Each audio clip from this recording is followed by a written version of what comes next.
Manchester City won 7-0 last night in the Champions League. They beat Leipzig by 8-1 on aggregate, and Erling Haaland, just the measly 5 goals for him. But Marley, some people have been saying Haaland's 5 goals weren't actually that good.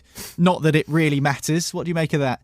Oh, it's one of them, innit? Like, there's always going to be something that people take, sort of use as a stick. They'll just make up a stick and be like, well, his goals weren't that good. But if anyone's like sort of saying that, if you look at his goals last night, yeah, none of them were incredible, 30-yarders or fantastic finishes. But that is why, for me, Erling Haaland is so important to Man City, because I think for the last 2 years, Man City haven't had a player who would be in that position at that time. Like, you seen the goal for his hat-trick, he scored it on the goal line because he thinks the ball might break there because it's bouncing round, it's all, the Leipzig are desperately trying to clear it, and he gets in there on the line.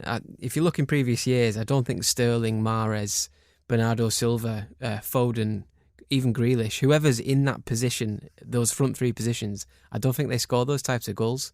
There's one at the end where it's bouncing round. He has two goes at it, but he gets there and he finishes it. And people are saying, the narrative earlier this season was that, is our Man City a worse team with Haaland in like up front? It's just not. Don't you think that's hilarious? How the guy scored 5 goals last night, and there's people going, "Oh, they weren't that good though." Yeah, this is madness. It might sound dead basic to say this, but if they didn't have Erling Haaland in that team, they don't score any of those goals, in my opinion. I think they win 2-0. It's a little bit nervy, because it was 1-1 from the first leg, so it gets a little bit nervy.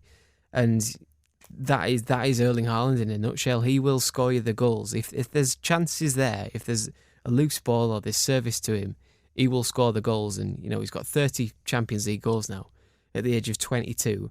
And it's a competition he's going to play in for the next 10 years minimum.